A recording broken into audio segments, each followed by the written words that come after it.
महान दुख में फंस गया, परिणाम में पता चलेगा, अभी उसे पता परिणाम में। इसलिए ज्ञान ब्रह्मबोध प्राप्त करना बहुत कठिन, क्योंकि बिना निष्काम हुए आप आगे नहीं बढ़ सकते। तो बहुत सरल उपाय है, चाहे जो हो, जहां हो, जैसे भी हो, आप सबसे श्रेष्ठ भगवान के प्रिय बन जाएंगे और आपको इसमें इस तरह की कोई विशेष कष्टमयी साधना भी नहीं करनी पड़े। श्रीमद् भागवत में कहते हैं, अहो बत स्वपचतो गरीयान यज्जिह्वाग्रे वर्तते नाम तुभ्यम। ध्यान दीजिए, ते पुस्तपस्ते जुहुः शश्नुरार्या ब्रह्मानुचूर्णाम गृणन्ति ये ते। जिसके जिह्वा में राधा राधा राधा, श्री हरि राधा, राधा कृष्ण, राधा वल्लभ, राधे श्याम, या जो राम कृष्ण हरि शिव नाम जो तुम्हारे गुरुजी ने दिया हो, या जो तुम्हें प्रिय लगे, मन से नहीं कह रहे, यज्जिह्वाग्रे वर्तते नाम तुभ्यम। जिसकी जीव के अग्रभाग में ऐसा स्वभाव बन गया है, चल रहा है, नाम जप करे। बोले अहो बत स्वपच तो गरीयान, यद्यपि वो स्वपच है फिर भी गरीयान वो सबसे श्रेष्ठ है। हरिराम व्यास जी ने कहा कि वेदास जी की चरण धूल के सामने करोड़ों ब्राह्मण नहीं, क्योंकि उनकी जिह्वा पे निरंतर हरि का नाम विराज। इसीलिए यहाँ ब्रजवासी सब ब्रह्मा से भी परम पवित्र और श्रेष्ठ माने गए। व्यास मिठाई विप्र की तामे लगे आग, वृंदावन की स्वपच की जूठन खाइए मांग। हे बड़े मस्त है ब्रजवासी। प्रातः काल एक बार मंगला करके श्री जी की जा रहे थे, तो एक माई हेलिया में कूड़ा करकट मस्ती बिहारी जी के पद गाए, जपे जा राधा राधा नाम, बसे जा श्री वृंदावन धाम, मिलेंगे कुंज बिहारी ओढ़ के कांवर। हेलिया कूड़ा के लिए रोका और कुछ बेट चरणों में प्रणाम। ये है हमारे वृंदावन है, जिनकी जिह्वा में बिहारी बिहारीन जी का जस बसा हुआ है।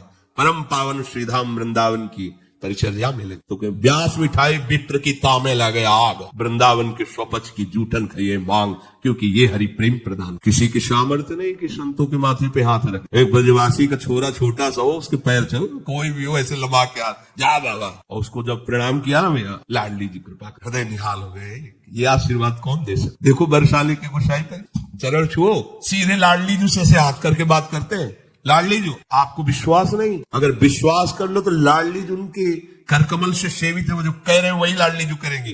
भोरी सरकार है, पर हमें मनिलता मन की होने के कारण इन सब भाव पर विश्वास नहीं रहता। कह रहे कोई भी तपस्वी उसकी समानता नहीं कर सकता। जिसकी जिह्वा के अग्रभाग पर है, उसने सारी तपस्याएं कर ली, सारे तीर्थ स्नान कर लिए, भागने की जरूरत नहीं, राधा राधा बोलो, सारे तीर्थ स्नानों का फल तुम्हें उसी क्षण मिल जाएगा। तुम्हारी जिह्वा के अग्रभाग पर श्री हरि का नाम, प्रियाजू का नाम। सारे वेदों का अध्ययन कर लिया, उसे कुछ अध्ययन करने की जरूरत नहीं है। जो बड़ी बड़ी तपस्याओं से, तीर्थयाटन से, वेदाध्ययन से, यज्ञ आदि से गति मिलना दुर्लभ है, वो तुम्हें नाम से प्राप्त। कौन हो, कहाँ हो, कैसे हो, कोई प्रश्न नहीं। जैसे हो, जिस परिस्थिति में, जिस विषय में फंसे हो, वहीं से तुम्हें नाम उठा के महात्मा बना देगा, तुम्हें धनवान बना देगा, यशस्वी बना देगा, तुम तेज से संपन्न हो जाओगे। नाम का तेज, भगवान नाम का तेज है, प्रताप है भगवान नाम का। एक बार नाम आप बसा के तो देखो हृदय में, जोर से आलाप लोगे नाम का, प्रकृति का परिवर्तन हो जाए। अरे स्वामी का नाम है, सुमीर पवन सुत पावन नामू अपने बस करी राखे, जपहि नाम जन आरत भारी, मिटहि कुसंकट होय सुखारी। इदम ही पुंसस् तपसः श्रुतस्य वा सृष्टस्य सूक्तस्य च बुद्धि दत्तयोः अविच्युतोऽर्थः कविभिर निरूपितो यदुत्तम श्लोक गुणानुवर्णनम। बड़े बड़े वेदनिष्ठ ब्रह्म ऋषियों ने निश्चय किया है कि भगवान के नाम का निरंतर जप, गुण कीर्तन, इससे बड़ा कोई तप नहीं, कोई वेदाध्ययन नहीं, कोई यज्ञ नहीं, कोई ज्ञान या कोई दान इससे बढ़कर के नहीं है। बस प्रभु के नाम में तुम्हारी प्रीति हो जाए। कलिम सभाजयन्त्यार्या गुणज्ञाः सारभागिनः यत्र संकीर्तने नैव सर्वा स्वार्थो भी लप्यते न हृतः परमो लाभो देहिनाम भ्राम्यतामिहि यतो विंदेत परमाम शांतिम नश्यति संस्कृति। ये कलिकाल किसी को बख्शेगा नहीं, अगर नाम जप नहीं तो बुद्धि को भ्रष्ट कर देगा। इसका प्रभाव है कपट, चतुरता, बेईमानी और पापाचरण में रति, इसका प्रभाव है। कली इन दोषों से संपन्न है, और एक इसका महान गुण है, जिसकी जिह्वा पे प्रभु का नाम होगा, इसके कोई भी दोष उसका स्पर्श नहीं कर सकते। और कल स्वयं भयभीत हो जाता है, जिसकी जिह्वा पे नाम है। इसकी एक बड़ी प्रशंसा है। 10,000 वर्ष तपस्या करने पर जो फल मिलता है 24 घंटे निरंतर नाम जप करने से मिल जाएगा। कलयुग की ये विशेष महिमा है। हम लोगों को भगवत प्राप्ति बड़ी सहज है। दाहिने पैर के अंगूठे के बल हाथ उठा के ऊपर, बोले कितने वो 10,000, 10 सेकंड नहीं खड़े हो सकते। नहीं, दाहिने पैर के अंगूठे के बल हाथ उठा के 10 सेकंड नहीं खड़े हो सकते। और वो अवश्य भगवान की प्राप्ति की बात नहीं कही गई है। वो अलग अलग कामनाओं की अलग अलग 24 घंटे नाम कीर्तन करने से वो फल प्राप्त हो जो उनको 10,000 वर्ष ऐसे करने से। कलयुग का बड़ा प्रताप। जो तुम स्वार्थ की पूर्ति चाहते हो या परमार्थ की पूर्ति चाहते हो या तुम रोग का नाश चाहते हो, तो एकमात्र उपाय है भगवान के नाम का निरंतर। निरंतर शब्द में बड़ी कठिनता है। महात्मा जन इसी का प्रयास करते हैं। अव्यावृत भजना, ये सिद्ध अवस्था है निरंतर भजन। आपसे निरंतर ना हो तो थोड़ी थोड़ी देर में स्मरण करने का अभ्यास बना लीजिए। एक बार सत्संग में अगर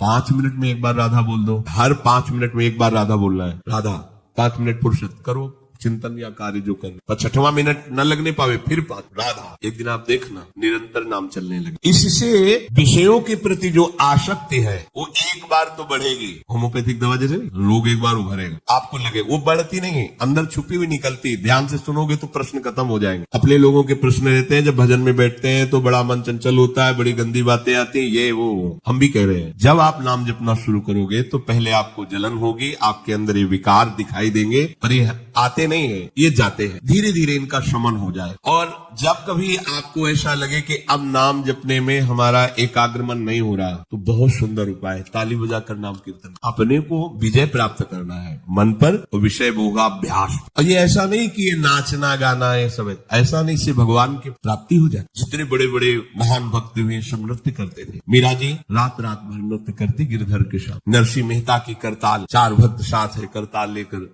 नाच गोविंद रीझ जाते। जहां कहीं 4 भक्त मिलकर कीर्तन करते होते हैं, नृत्य करते होते हैं, उन्हीं के बीच में गोविंद भी नाचते होते। हमारी अभी दृष्टि मायाकृति इसलिए हम देख नहीं पा रहे हैं। प्रहलादस तालधारी तरल